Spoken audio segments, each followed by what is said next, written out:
तो last time हमने categorical data के ऊपर वर्क कर लिया था, है ना। तो आज आगे वर्क करेंगे। आज का हमारा टॉपिक रहेगा, गिव मी अ सेकंड, हमने शेप कर लिया जैसे करेंगे। ठीक है, आज हम बात करेंगे आउटलायर्स के बारे में। ठीक है, तो सबसे पहले आपको बेसिक आउटलायर्स का मतलब पता है क्या होते हैं? बताया था मैंने, आइडिया है? आपको आइडिया है? अपने आए थे ना, दोबारा बताते हैं, कोई इशू नहीं है।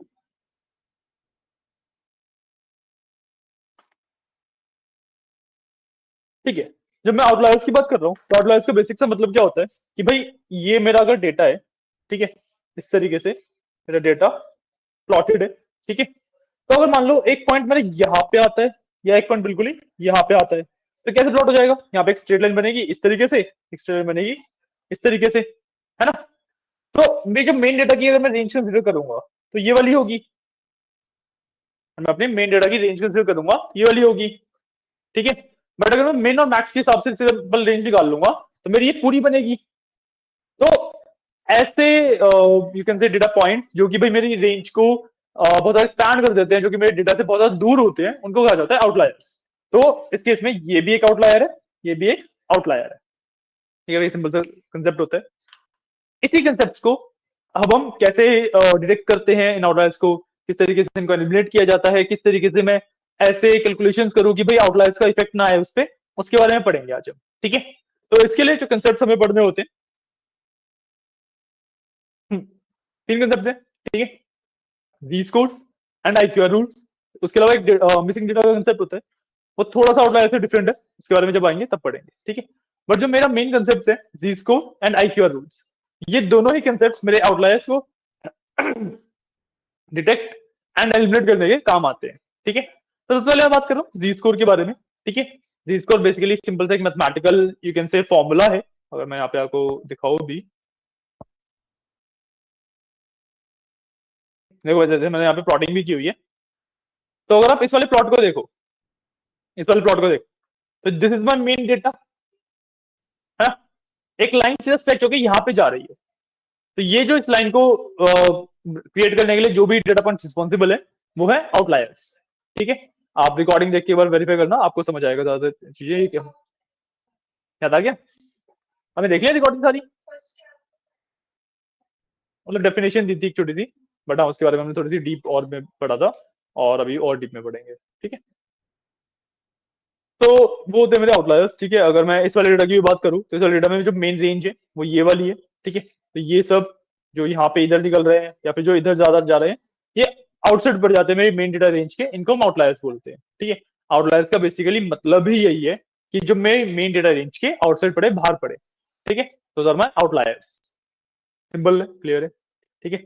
इसके अलावा इन आउटलायर्स को डिटेक्ट करने के लिए we use Z score and IQR rules, ठीक है। तो इसके बारे में बात करते हैं जस्ट, हाँ, ये रहा मेरा जी स्कोर सबसे पहले, ठीक है।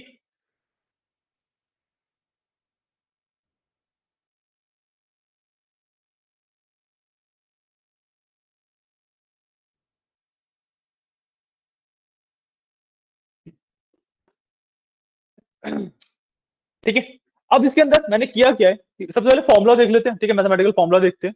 मैथमेटिकल फॉर्मुला में क्या है, मैंने मीन निकाला है, स्टैंडर्ड डेविएशन निकाला है, ठीक है। जी स्कोर कैलकुलेट करने का है x minus X mean by standard deviation, ठीक है। इसका अगर मैं मैथमेटिकल रिप्रेजेंटेशन दिखाऊं तो ये फॉर्मुला कुछ ऐसा दिखता है।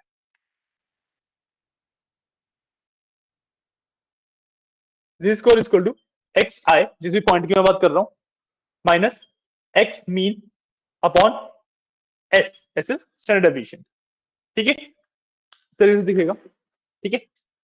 तो ये होता है मेरे पास आउटलायर कैलकुलेट करने का तरीका, ठीक है। अब इससे मेरे को पता कैसे लगता है कौन सी वैल्यू आउटलायर है कौन सी नहीं है? मैं हर एक पॉइंट के लिए एक जी स्कोर कैलकुलेट करता हूं, ठीक है। जहां पे मेरा जी स्कोर 3 से बाहर चला जाए, मतलब इसकी रेंज होती है -3 to 3 की, ठीक है। अगर मेरी वैल्यूज का जी स्कोर उस रेंज के अंदर फॉल करता है तो वो आउटलायर नहीं है। अगर उस वैल्यू का जी स्कोर इस रेंज से बाहर लाई करता है तो वो आउटलायर है, दैट इज पोटेंशियल आउटलायर्स, ठीक है। हमें डेफिनेटली नहीं पता लगता है, जब तक हम डेटा को प्लॉट नहीं कर लेते तब तक हम डेफिनेटली फॉर 100% श्योरिटी के साथ नहीं कह सकते कि भाई ये आउटलायर्स है। बट एक तरीका है ये, एक आउटलायर्स को पता करने का, ठीक है। यहाँ पे देखो मैंने कोड में क्या किया है जी स्कोर कैलकुलेट करने के लिए, सबसे पहले तो मैंने डीएफ में फेयर ले लिया, ठीक है। We are talking about Titanic data set now, ठीक है। तो इस कोड को रन करने के लिए सबसे ऊपर वाले कोड में टाइटैनिक लिख लेना, ठीक है। मैंने फेयर की बात कर रहा हूं मैं, ठीक है, फेयर के अंदर आउटलायर्स ढूंढने की कोशिश कर रहा हूँ। उसके बाद मैंने एक्स मीन निकाला, अपने इस फेयर का मीन निकाला एक्स डॉट मीन करके सिंपल, ठीक है। उसके बाद स्टैंडर्ड डेविएशन निकाली एक्स डॉट एसटीडी करके, स्टैंडर्ड डेविएशन निकल गई, ठीक है। इसको कैलकुलेट करने के लिए एक्स माइनस एक्स मीन, ठीक है, अपॉन स्टैंडर्ड डेविएशन। तो हर एक वैल्यू का इससे मेरे पास जी स्कोर आ जाता है, समझ आया, सिंपल है। अब यहाँ पे देखो Z score equal to sorry print में मैंने क्या किया, एक्स में से ऐसी वैल्यूज दो जहां पे जी स्कोर 3 से ज्यादा है या फिर जी स्कोर -3 से कम है। तो मेरी जो रेंज है वो -3 to 3 है, मेरी जो रेंज है वो -3 से 3 है ना। तो भाई -3 से 3 के बीच में जो वैल्यूज है वो ठीक है, उसके अलावा जो बाहर की वैल्यूज है वो दिखा दो, तो ये हमारे होते हैं पोटेंशियल आउटलायर्स, ठीक है। क्या समझ आया। उसके बाद बस मैंने टोटल आउटलायर्स निकाला, मतलब नंबर ऑफ आउटलायर्स निकालने के लिए मैंने सेम इसी कंसेप्ट के ऊपर लेन लगा दिया, वो टोटल नंबर ऑफ आउटलायर्स बता देगा मेरे को। और मैं इसका आउटपुट देखूं तो मेरे पास रो आईडी आ रही है कि भाई 27 पे पॉइंट पे ये वैल्यू है, ये आउटलायर है, 88 पे ये वैल्यू है, ये आउटलायर है। ये सारे पोटेंशियल आउटलायर्स है, ये सारे मेरे पोटेंशियल आउटलायर्स है, ठीक है। और टोटल आउटलायर मेरे 20 आ रहे हैं, ठीक है। समझ आया नहीं।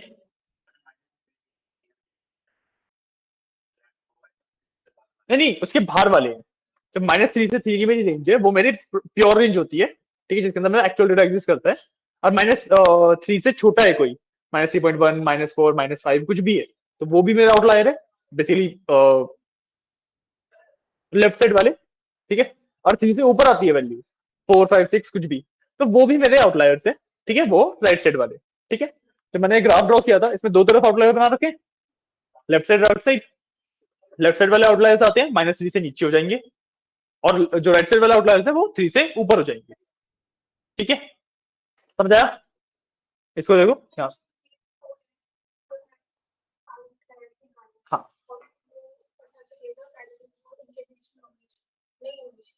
हाँ, उनके बीच में जो वैल्यू नहीं आती स्कोर की, जिन वैल्यूज के लिए, वो मेरे आउटलायर्स होते हैं। आउटलायर्स नहीं बोलता मैंने को ना, हमेशा पोटेंशियल आउटलायर्स के लिए ज्यादा प्रेफर करता हूँ पोटेंशियल आउटलायर्स बोलना, क्योंकि पोटेंशियल आउटलायर्स बोलने से मेरे को एक प्रॉफिट ये मिलता है कि भाई कैलकुलेशन है, मैथमेटिक्स है, ठीक है, 100% सही होगी। अब जो जिस एरिया में हम वर्क कर रहे हैं ना, वहां पे कोई भी चीज 100% सही होना पॉसिबल नहीं है, क्योंकि हम प्रिडिक्टिव वाले मेथड पे आ रहे हैं, राइट, हम प्रिडिक्शन वाले मेथड पे आ रहे हैं।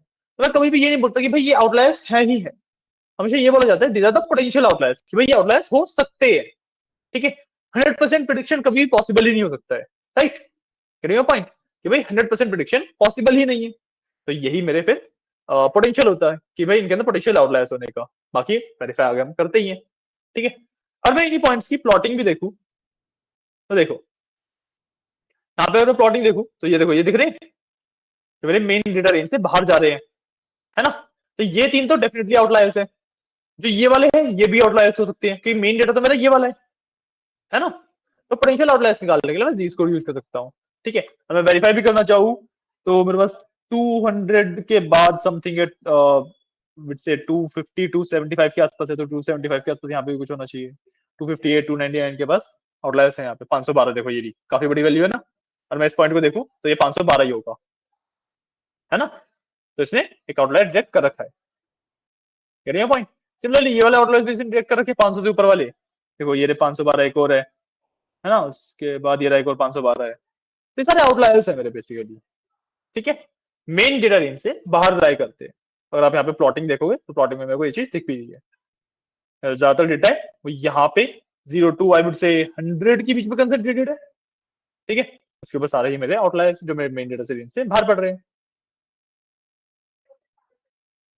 ना। जीरो के पास ऐसा नहीं है ना कि मेरी डेटा रेंज है 100 से 200, अगर मेरी डेटा रेंज 100 से 200 होती, ठीक है, या फिर 200 से 300 होती, और फिर कोई पॉइंट्स होते जो जीरो के बिल्कुल पास है, तो वो मेरे आउटलायर्स होते ना, गेटिंग अ पॉइंट। मेरे पास लेफ्ट हैंड साइड वाले आउटलायर्स है ही नहीं, मेरे पास सिर्फ राइट हैंड साइड वाले आउटलायर्स है। नहीं समझ आई मेरी बात। देखो आउटलायर्स क्या होते हैं, अगर मैं इसमें बात करूं, इसको मैं मार्क कर देता हूं, ठीक है। ये है मेरा 0, ये 1 2 3 4 5 6, ठीक है। तो इसके अंदर मैं ट्रू रेंज की बात करूं तो 1 से लेके 4 है ना। तो अगर 1 से बहुत छोटा कोई नंबर होगा तो वो आउटलायर बनेगा। इसके अंदर मेरी ट्रू रेंज है ही 0 से लेके 100, तो उससे छोटा नंबर तो होगा ही नहीं। तो मेरे पास ये वाले आउटलायर्स है ही नहीं, सिर्फ वो वाले आउटलायर्स है। अब बात समझ आई मेरी? आई गई सब समझ? क्लियर है? क्योंकि इसमें आप डेटा में खुद भी देखो ना कि भाई ठीक है, कुछ कुछ वैल्यूज यहाँ से बाहर निकल रही है ना, पर वो इतनी ज्यादा बाहर नहीं निकल रही कि भाई बिल्कुल इनकी तरह अलग से ही नहीं है वो। Getting point? और बिल्कुल इनकी तरह अलग से अलग ही नहीं गई हुई है ना। तो मेरी जो मेन डेटा रेंज है 0 से लेके 100 हो गई, अप्रॉक्स 100 या 150 भी ले सकते हैं, ठीक है। उसके ऊपर सारे आउटलायर्स हैं, तो बस सिर्फ राइट वाले आउटलायर्स है, लेफ्ट वाले है ही नहीं। क्लियर है? समझ आया? जी, इसको कंसेप्ट समझ आया? इसके जो आउटपुट है उसमें मैं देख भी सकता हूँ कि कौन कौन सी रो आईडीज मेरे आउटलायर्स है, plus total number of outlier कितने हैं। समझ आया जिसको कंसेप्ट? क्लियर है? इसकी वजह से मैं अगर देखो जैसे मेरे पास ये पूरे आउटलायर्स आ रहे हैं, मैं इसको जस्ट ड्रॉप कर दूंगा तो मेरे पास मेरे डेटा में से आउटलायर्स निकल जाएंगे, है ना। Simple concept, right. और इसको एक बार स्क्रीन नहीं शेयर कर रखी,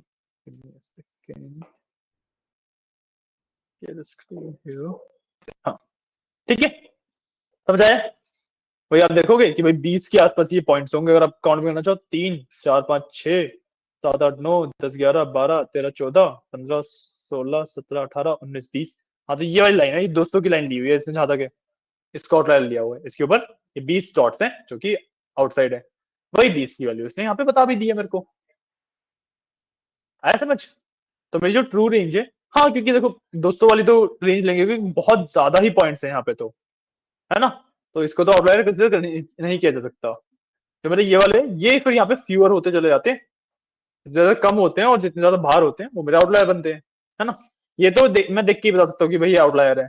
ये वाले इनमें थोड़ा सा मुझको देखने में भी मुश्किल होता है कि कौन से आउटलायर है कौन से नहीं है ना। Getting your point? समझ आया आउटलायर कंसेप्ट? राइट। तो वही है, बस ये वाला कोड नोट कर लो, इससे एक बार रन करके देख लो, आपके आउटलायर्स पता लग जाएंगे, ठीक है। उसके बाद फिर हम IQR रूल्स पे चलते हैं। अच्छा हाँ, एक बार ना आपको इससे पहले ना मिसिंग डेटा वाला कंसेप्ट भी बता देता हूँ। देखो मिसिंग डेटा वाला कंसेप्ट कुछ नहीं है, ठीक है। सॉरी, हाँ ये टाइटेनिक पे वर्क कर रहे हैं, ठीक है। देखो यहाँ पे मिसिंग डेटा वाला कंसेप्ट कुछ भी नहीं है, मिसिंग डेटा वाला कंसेप्ट है सिर्फ कि भाई मैं देख रहा हूँ मेरा डेटा कितना मिसिंग है, ठीक है। और मैं इज एन नहीं होता है कि भाई इज नल, कौन सी वैल्यू नल है वो फाइंड करने के लिए इज एन फंक्शन यूज होता है।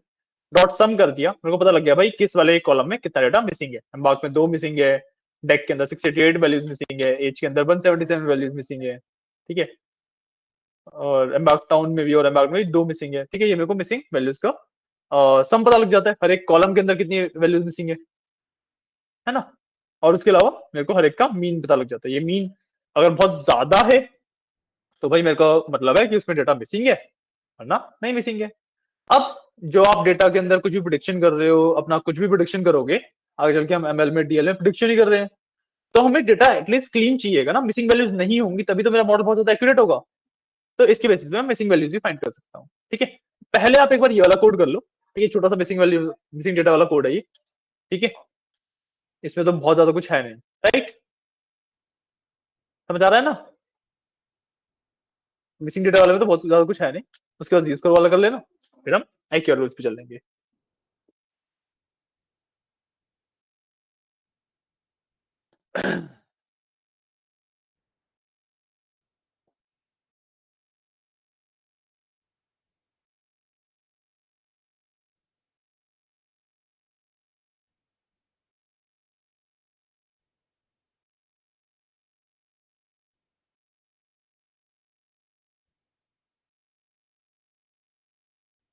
आपको मैं इसके रिगार्डिंग एक टास्क भी दे रहा हूँ, उसमें IQR रूल्स भी मेंशन्ड है।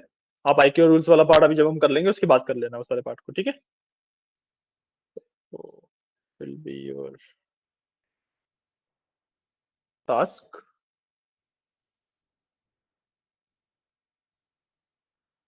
जब ये वाला लिख लो, स्क्रॉल करना ना तो बताना मेरे को, ठीक है।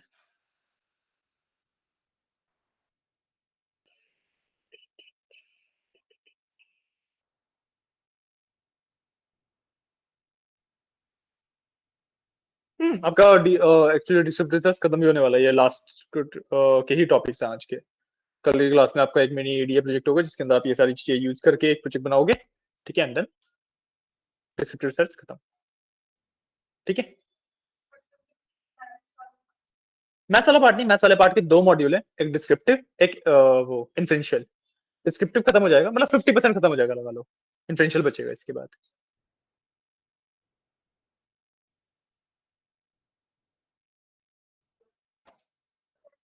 हाँ जी, जी कर दें। आपने लिख लिया, ये डन, ठीक है। रन हो गया ना सबसे, रन करके देख लिया, ठीक है। तो this is your Z score, तो भी नोट डाउन कर लो।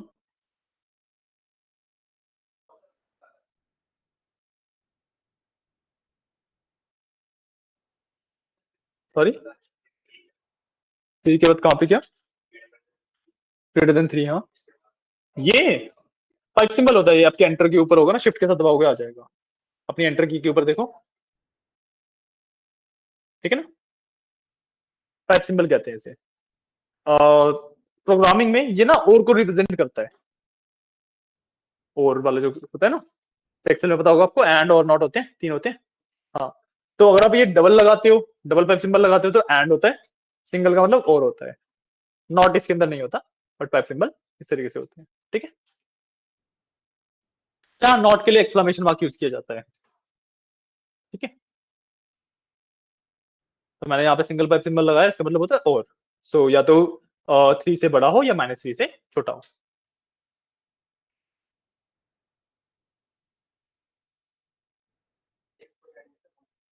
Shift to enter, pipe symbol लाने के लिए एंटर की ऊपर वाली की देखो, उसमें पाइप सिंबल होता है ना, तो शिफ्ट के साथ वाली की दबाओगे तो पाइप सिंबल आ जाएगा।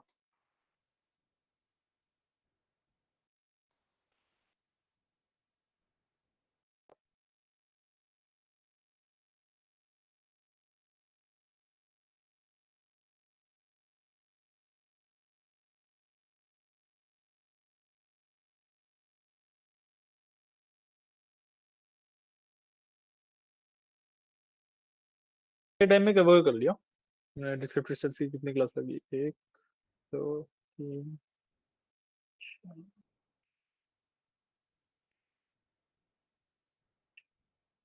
हाँ 7 क्लास में हो गया, मतलब 8 क्लास में हो जाएगा, वही जो प्लान था 2 हफ्तों में। इंटेंशन का भी सेम ही रहेगा, 2 हफ्तों में इंटेंशन भी खत्म हो जाएगा। फिर machine learning takes time, machine learning में काफी टाइम लग जाता है, and same with deep learning, same with AI.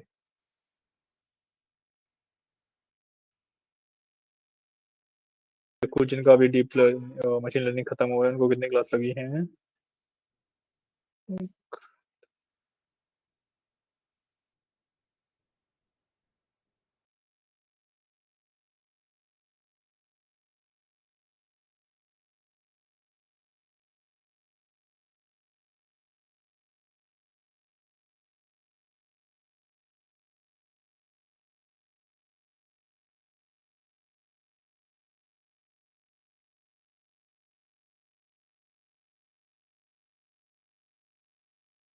हाँ, 16 क्लासेस लगी है उन्हें मशीन लर्निंग में, तो वही इससे डबल टाइम लगता है। हो गया, डन भी हो गया, और बाकी सबको भी हो गया, ठीक है, एक बार बाकी सब भी लिख लो फिर आगे बढ़ते हैं।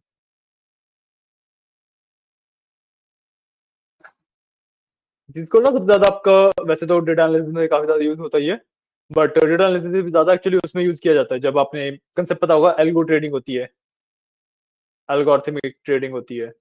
ट्रेडिंग पता है, स्टॉक मार्केट के अंदर ट्रेडिंग होती है ना, तो बेसिकली जब उसके लिए एल्गोरिथम्स बनाई जाती हैं, कोड लिखा जाता है जो ऑटोमेटिकली ट्रेडिंग करे, तो उसके अंदर भी कैलकुलेशन में जी स्कोर्स काफी ज्यादा यूज किए जाते हैं। तो एक्चुअली डेटा एनालिसिस से भी ज्यादा जी स्कोर का वहां पे यूज किया जाता है।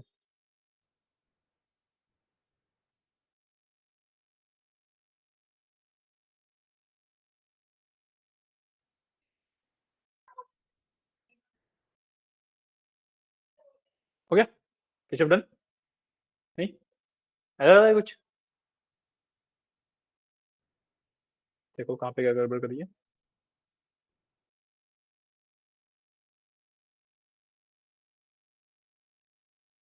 कल की क्लास का आपको एक छोटा सा आइडिया देता हूँ। कल की क्लास में आपको मैं एक असाइनमेंट शेयर करूंगा, असाइनमेंट भी नहीं, प्रोजेक्ट होता है बेसिकली, एक प्रोजेक्ट शेयर करूंगा, ठीक है।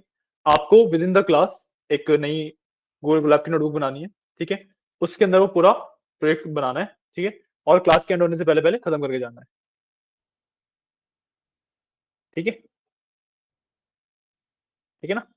कल ये वाला पार्ट करेंगे तो थोड़ा जितना भी अब तक हमने कंसेप्ट वगैरह पढ़े हैं तो कुछ रिवाइज करके आना। जो कंसेप्ट आपने एक्चुअली कोड आपने लिखा हुआ है ना, बेसिकली उसी को कॉपी पेस्ट करना होगा, बट एक प्रॉपर फॉर्मेट में किस तरीके से कोड किया जाता है वो चीज के ऊपर आपका मेन वो होगा, ठीक है, कि भाई अभी तक आपने कंसेप्ट पढ़े, इन कंसेप्ट को कंबाइन करके यूज कैसे किया जाता है, उस चीज के लिए आपका एक मिनी ईडीए प्रोजेक्ट रहेगा। नहीं नहीं, शुरू से नहीं, शुरू में तो हमने पांडास नंपाई वगैरह भी किया था ना, वो सब तो पाइथन का पार्ट था। डिस्क्रिप्टिव स्टार्ट्स के अंदर हमने जितना भी जो आपकी नोटबुक बना रखी है ना डिस्क्रिप्टिव स्टार्ट्स वाली, इसके अंदर हमने जो जो काम किया है उसके बेसिस पे होगा वो, ठीक है, हो गया केशव, ठीक है। इसके बाद एक बार प्लॉटिंग देख लो और फिर कंपैरिजन करने के लिए आपको अच्छे से मिल जाएगा। अच्छा, प्लॉटिंग के अंदर ये वाला पार्ट एक बार पढ़ो जो मैं हाईलाइट कर रहा हूँ, ये समझ आ रहा है या फिर एक बार बताना पड़ेगा इसके अंदर मैंने क्या किया, समझ आ रहा है?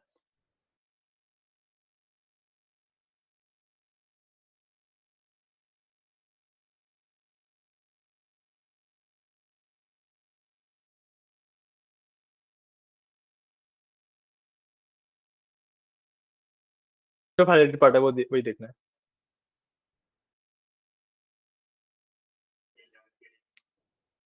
फेयर की लेंथ की रेंज मतलब आउटपुट क्या आएगा? लेट्स से फेयर के अंदर 200 एंट्री है, तो आउटपुट क्या आएगा? हम्म, तो आउटपुट क्या आएगा? क्या? हाँ, 0 से लेके 199 एक पीछे चलता है ना, तो 0 से लेके 199 तक की एक बेसिकली सिंपल नंबर की लिस्ट बन जाएगी, जो कि हमने एक्स एक्सिस के लिए यूज करी है, यहाँ पे सिंपली ग्रो कर रहा है ना, तो उस वजह से यूज किया हमने, ठीक है। तो या लिख लो, ये कंसेप्ट था जो मेरे को लगा था थोड़ा सा इशू ना है, बाकी तो समझ आ ही रहा होगा कोड, ये वाला तो कोड समझाने की जरूरत नहीं है ना, मैटप्लॉट का स्कैटर प्लॉट वाला कोड है।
हो गया, ठीक है, बाकी होगा डन, ठीक है। अब इसके बाद आईक्यू रूल्स पे आते हैं, ठीक है, आईक्यू रूल्स जी स्कोर से भी ज्यादा सिंपल है, ठीक है। आपको मैंने परसेंटाइल का कंसेप्ट बताया था, 25th percentile, 50th percentile, 75th percentile, है ना, Q1 Q2 Q3, याद है? पक्का? ठीक है, केशव याद है? परसेंटाइल का कंसेप्ट बताया था, Q1 Q2 Q3, है ना, ठीक है। आईक्यू रूल सिंपल से, सबसे पहले तो आईक्यू कैलकुलेट कैसे किया जाता है, ठीक है। आईक्यू कैलकुलेट करने के लिए जो भी Q3 वैल्यू है उसको आप माइनस Q1 कर देते हो, Q3 माइनस Q1, सिंपल सा कंसेप्ट, ठीक है। और अब मैं नीचे वाला कोड भी दिखाऊँ आपको, तो अगेन ये तो अच्छा, हाँ, ये एक बेसिकली ये भी है कि आप ना डायरेक्टली इस तरीके से कैलकुलेशन करने की जगह, ये तो हमने मैनुअल कैलकुलेशन करी है पूरी मैथमेटिक्स वाली, है ना, मेरे पास सीधा सीधा जी स्कोर कैलकुलेट करने का एक लाइब्रेरी भी होती है, साइपर में से स्टार्ट यूज कर सकता हूँ, स्टार्ट डॉट जी स्कोर कर सकता हूँ मैं सीधा सीधा, ठीक है, तो वो कैलकुलेशन स्किप होके सेम रिजल्ट आता है, बट वो ये ऑटोमेटिक कर देता है उस चीज को, ठीक है। अगर ये वाला एक बार पार्ट लिखना है तो लिख लो, समझ नहीं आया? देखो, यहाँ पे तो मैंने क्या किया है, मैंने पहले मीन कैलकुलेट किया, फिर स्टैंडर्ड डेविएशन कैलकुलेट किया, फिर जी स्कोर के फॉर्मुला में इस चीज को पुट किया, है ना। अगर मेरे को ये वाला पार्ट नहीं करना, मेरे को सीधा सीधा जी स्कोर कैलकुलेट करना है, तो मैन्युअली करने की जगह मैं ऑटोमेटिकली भी कर सकता हूँ इसको, इस तरीके से साइपाई में से स्टैट्स इंपोर्ट करके stats dot G score use कर सकता हूँ मैं। यहाँ पे वो मीन स्टैंडर्ड डेविएशन अलग अलग निकाल के प्रॉपर कैलकुलेशन फॉर्मुला में पुट करने की जरूरत नहीं पड़ती। बाई चांस ये तब होता है जब आप जैसे लेट से जी स्कोर का क्या मीन वगैरह तो इसमें भी नहीं पता लगा, इसमें भी कहाँ पता लगा मीन वगैरह, हमने तो सिर्फ कैलकुलेट किया ना, इंडियन हमें चाहिए तो जी स्कोर ही। बेसिकली ये वाला जो है स्टैट्स वाला ये तब यूज किया जाता है बाई चांस आप जी स्कोर के फॉर्मुला भूल जाओ अगर, तो आप इस तरीके से भी जी स्कोर निकाल सकते हो। ठीक है, बढ़िया वाला भी लिख लो। तो मैं आईक्यूआर बता देता हूँ, आईक्यूआर भी सिंपल ही कंसेप्ट है।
कर लिया, डन डन।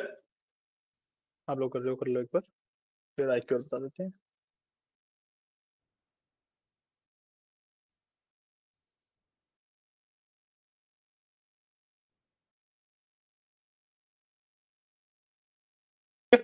ठीक है, अब आईक्यूआर कैलकुलेट करने के लिए हमारे पास जो फॉर्मुला होता है सिंपल सा होता है।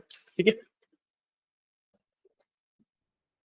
आईक्यूआर भी सबसे पहले तो बात तो जी स्कोर ही बताता है। ठीक है, जी स्कोर कह रहा हूं सॉरी, आउटलायर्स बताने के लिए ही होता है। ठीक है, आईक्यूआर का फॉर्मुला होता है Q3 माइनस Q1। ठीक है, ये होता है मेरा आउटलायर्स का फॉर्मूला। ठीक है, सिंपल। ठीक है, अब इसके अंदर मेरे पास ना एक्चुअली आईक्यूआर अपने आप में मेरे को कोई भी आउटलायर नहीं बताता। इसके लिए मेरे को कैलकुलेट करना पड़ता है अपर बाउंड जिसको मैं यू भी बोल रहा हूँ और लोअर बाउंड जिसको मैं एल भी बोल रहा हूँ। ठीक है, ठीक है, तो एक मिनट। हाँ, अब इसकी जो कैलकुलेशन होती है वो होती है कि भाई जो लोअर बाउंड होता है Q1 में से माइनस 1.5 टाइम्स IQR। ठीक है, और अपर बाउंड निकालने के लिए Q3 में से वी एड 1.5 टाइम्स IQR। ठीक है, ये होता है upper bound and lower bound निकालने का फॉर्मूला। ठीक है, जब आपने एक बार upper bound and lower bound निकाल लिया तो सेम भाई जी स्कोर वाला कंसेप्ट आ जाता है कि भाई जो वैल्यूज मेरी अपर बाउंड से ऊपर है वो आउटलायर्स है, जो वैल्यूज मेरी लोअर बाउंड से नीचे है वो आउटलायर्स है। ठीक है, अब जी स्कोर एंड आईक्यूआर में जो आउटलायर्स निकालने का यू कैन से जो आउटलायर्स आएंगे वो डिफरेंट हो सकते हैं क्योंकि मैथमेटिकली जो स्ट्रक्चर है वही डिफरेंट है। राइट, सही दोनों है, आप कब कौन सा यूज करोगे वो डिपेंड करता है कि भाई आपका डेटा किस तरीके का है। ठीक है, यूजुअली आपके पास जो इंडस्ट्री में जो रियल लाइफ में डेटा आता है उसमें जीस को सबसे बेस्ट वर्क करता है, क्योंकि लीनियर नॉन लीनियर का फर्क आ जाता है यहाँ पे, ठीक है। बट बाई चांस आपके पास थियोरेटिकली कभी आपसे पूछा जाए तो ये भी एक तरीका होता है, ठीक है। इसका अगर मैं प्रैक्टिकल देखूं तो यहाँ पे मैंने एक चीज करी है, ठीक है। सबसे पहले तो ये कैलकुलेशन है, कैलकुलेशन पे बाद में आते हैं। नंबर ऑफ आउटलायर्स देखो, 116 आउटलायर्स निकाले हैं इसने, ठीक है। जबकि मैंने सेम वही फेयर के ऊपर ही किया है, ठीक है। इसने 116 आउटलायर्स निकाले हैं, इसने रेंज को बहुत ज्यादा टाइट कर दिया है। रेंज को बहुत ज्यादा टाइट हम तब करते हैं जब मेरे पास डेटा लीनियर होता है, क्योंकि लीनियर डेटा के अंदर मैं रेंज टाइट नहीं करूंगा तो मेरा डेटा भाई आउटलायर पकड़े नहीं जाएंगे, क्योंकि लीनियर डेटा कैसा है जो मैंने यहाँ पे ड्रॉ किया था, और मैं इसकी बात करूं तो ये होता है मेरा नॉन लीनियर डेटा। इसके अंदर अगर आउटलायर है तो कैसा होगा, यहां से ऐसा हो जाएगा, यहां से ऐसा हो जाएगा, ठीक है, समझ रहे हो। बट अगर मैं लीनियर डेटा की बात करूं तो ये ऐसा होता है, ये डेटा इस तरीके का होता है। तो इसमें बता पाना कि भाई यहाँ पे आउटलायर एग्जिस्ट कर रहे हैं या फिर यहाँ पे आउटलायर एग्जिस्ट कर रहे हैं या फिर नहीं, बहुत मुश्किल हो जाता है ना। इसलिए जो मेरा आईक्यूआर है वो इस वाले डेटा के लिए मेनली यूज किया जाता है, जब मेरे पास डेटा इस तरीके का, जब मैं अपना डेटा प्लॉट किया और एक सीधी लाइन बन गई, उसके अंदर आउटलाइन निकालने के लिए मैं आईक्यूआर का यूज करता हूँ, ठीक है। आईक्यूआर रेंज को बहुत ज्यादा टाइट कर देता है, जो इसमें रेंज होगी वो ये वाली होगी, मेरे को विजिबल हो रही है ना, ये रेंज होगी इसमें, right. IQR based on median range को बहुत ज्यादा टाइट कर देगा, तो आईक्यूआर बेसिकली कुछ इतनी सी ही रेंज लेगा, ठीक है। डिपेंडिंग ऑन द डेटा वगैरह ये रेंज थोड़ी बहुत चेंज हो सकती है, बट हाँ आईक्यूआर रेंज को बहुत ज्यादा टाइट कर देता है, इसलिए नंबर ऑफ आउटलायर्स भी मेरे पास बढ़ जाते हैं। द पॉइंट इज यहाँ पे जो ये आउटलायर्स निकले हैं, और आप वहां पे देखो 116 जो आउटलायर्स निकले हैं, इनके अंदर जो एक्चुअल आउटलायर्स है वो तो है ही है, बट फॉल्स पॉजिटिव बहुत ज्यादा है, मतलब गलत आंसर बहुत ज्यादा है। क्यों? क्योंकि जो आईक्यूआर है वो बना ही नहीं है जब मेरा नॉन लीनियर डेटा के लिए, उसे मैं नॉन लीनियर डेटा के ऊपर लगाऊंगा तो वो तो अगेन रेंज बहुत ज्यादा टाइट करेगा, उसको तो काम ही रेंज को बहुत ज्यादा टाइट करना है। अब उसे रेंज टाइट कर दी अगर, तो नंबर ऑफ आउटलायर्स है वो तो बढ़ ही जाएंगे, है ना, और ट्रू आउटलायर्स छोड़ना हुए, ठीक है। तो ये सिर्फ कंसेप्ट है आईक्यूआर का देखने के लिए कि भाई कैसे एक्चुअली इंप्लीमेंट किया जाता है उसे, ठीक है। आईक्यूआर आप कभी भी नॉन लीनियर डेटा के ऊपर, सॉरी हाँ नॉन लीनियर डेटा के ऊपर नहीं लगाते हो, ठीक है। तो जब डेटा आपका इस तरीके का है तो you will be using Z score. Z score हमने मैन्युअली वेरीफाई किया था, सही बता रहा था, है ना। जब डेटा आपका इस तरीके का है तो आप यूज करोगे आईक्यूआर, ठीक है। आईक्यूआर भाई इंडस्ट्री के अंदर बहुत ज्यादा यूज नहीं किया जाता, क्योंकि ये वाला सिर्फ थियोरेटिकल डेटा होता है, ये प्रैक्टिकली एग्जिस्ट करता ही नहीं है। कोई भी डेटा किसी भी कहीं से भी आ जाए, कभी भी वो डेटा लीनियर हो ही नहीं सकता, ठीक है। वेरिएशन आती ही आती है। बात समझ आई मेरी? आइए, आपको नहीं आई ज्योति शायद। हाँ, टाइट कर दिया उसने, ये वाला डेटा जो है और जो ये वाला डेटा है वो इसको भी आउटलायर में डाल देगा, बट ये तो मेरा एक्चुअल डेटा है ना। आउटलायर तो मेरे यहाँ पे एग्जिस्ट करते हैं और बहुत ज्यादा बाहर, उसने रेंज को छोटा किया, टाइट किया, तो आउटलायर्स से नंबर ऑफ आउटलायर्स बढ़ गया ना भाई। तो देखो यहाँ पे आप एक्चुअल आउटलायर्स मेरे को 20 है, आई क्यू मेरे को 116 आउटलायर बता रहा है, गेटिंग पॉइंट।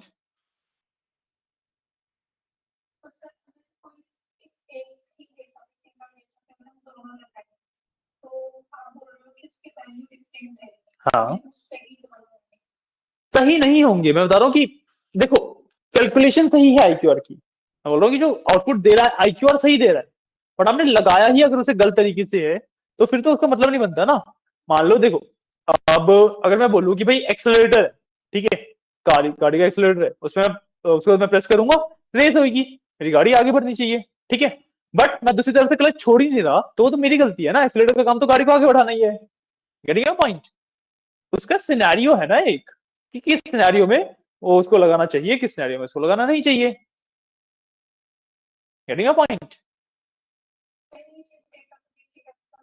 आपको पता होना चाहिए ना, सबसे पहले हमने बात करी थी मीन मीडियन वगैरह की, कि भाई आउटलायर्स है नहीं है, आपका डेटा लीनियर है नॉन लीनियर है, ये सब देखने की बात हमने सबसे पहले की थी ना।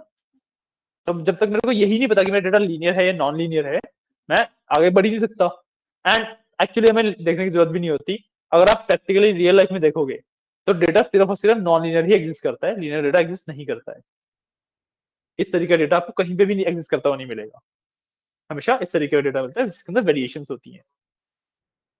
ठीक है, क्लियर है। आईक्यूआर का, आईक्यूआर इंपॉर्टेंट इसलिए है क्योंकि भाई जब आप इन डेप्थ रिसर्च,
और सोरोज डिसाइड कर थोड़ा ना करेगा।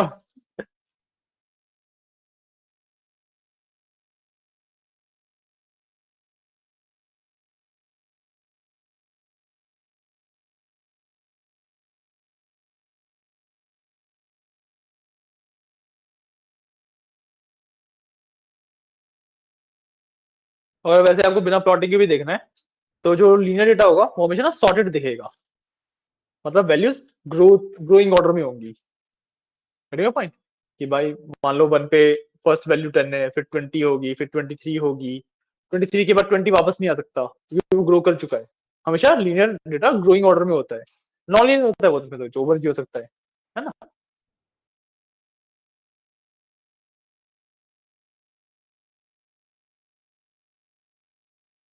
ये कर लो, ये आपका लास्ट पार्ट है, इसके बाद डिस्क्रिप्टिव सेल्स खत्म होता है, कल आपको ईडीए दिया जाएगा।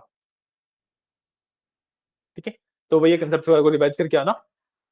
वैसे तो आई अलाउ कि भाई आप ये वाली जो नोटबुक आप क्रिएट कर रहे हो जिसमें सारा कोड लिखा हुआ है, ये आप इसको रेफर कर सकते हो, इसको इसमें से देख सकते हो, बट डिपेंड्स, मेरा मन नहीं किया आपको देखने देने का तो मैं देखने नहीं दूंगा।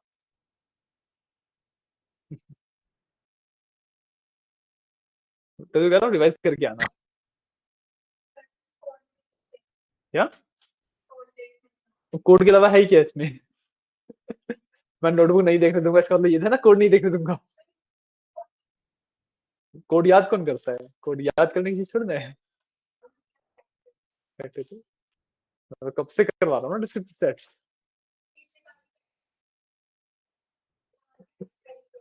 अच्छा, तो डॉट्स लेके क्यों नहीं आते? आज तो टाइम नहीं मिल पाएगा, वीकेंड पे लेके आया करो डॉट्स, क्योंकि हाँ मतलब यहाँ पे बैठो, आप पूछ लो, बीच में पूछ लो, बट ये नहीं है कि मैं पूरा एक घंटा आपको दे पाऊंगा। ये नहीं है, आप डाउट्स लेके आओ, पूछ लो, बीच में पूछते रहो, मेरा एक्चुअली दूसरा बैच भी है ना।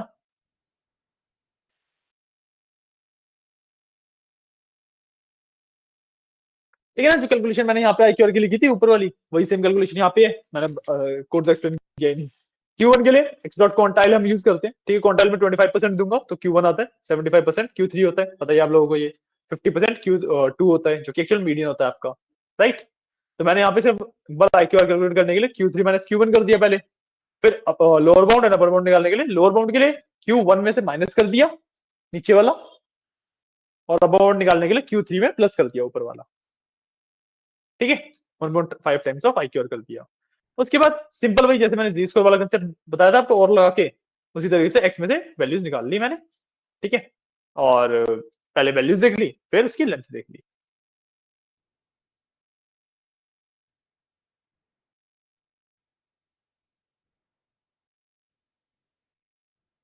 एक एक्सरसाइज मैंने आपको दी हुई है वो आप कर लेना, ठीक है।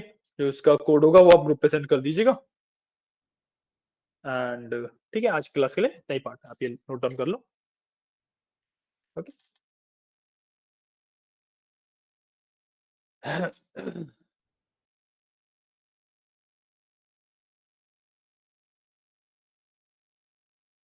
आप नोट डाउन करो, मैं एक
अभी 2 बजे एक मीटिंग है।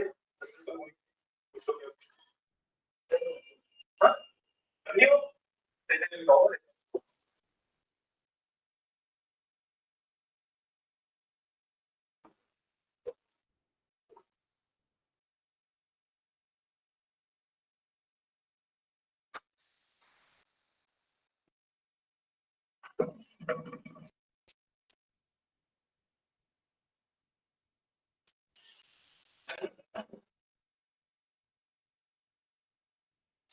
तो ये पूछना था जैसे जब हम कोई कोड लिखते हैं और उसको सेव कर देते हैं, ठीक है, और बाद में अगर उसी कोड पे कुछ नया जैसे डेटाबेस बना दे तो वो करने का आता है डेली में और फिर अगले स्टार्ट करते तो वो कर सकते हैं। सर पॉइंट इज जब कोड लिख रहे हो वो एक्चुअली डेटाबेस में से बोला जो आप क्वेरी की वही नहीं होती है। अब आप उसको किस तरीके से क्या क्वेरी उसमें लिख रहे हो उसके ऊपर करते हैं ना, आपको गलत क्वेरी तो नहीं लिखनी पड़ेगी। जैसे मैंने क्वेरी सेव कर रखी है, कौन सी क्वेरी थी? जैसे मैंने कोई डेटाबेस स्मार्ट बना रखा है, अब एक डेटाबेस सेव फिर उसको सेव करके फिर मैं उसको दोबारा उसमें ये डेटाबेस क्रिएट करती हूँ और उसको रन करती हूँ तो होता नहीं है, वो नहीं हुआ। सर मैंने इतना किया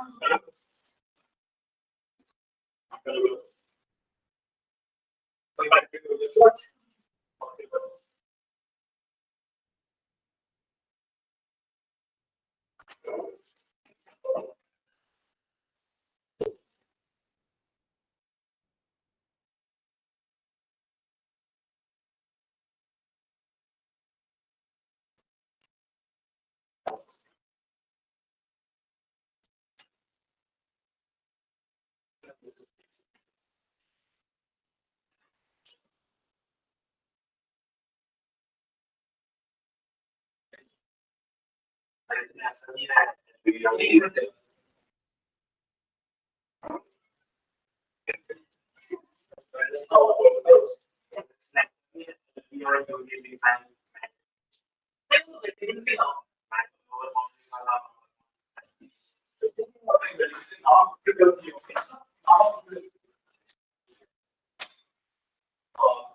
Thank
you.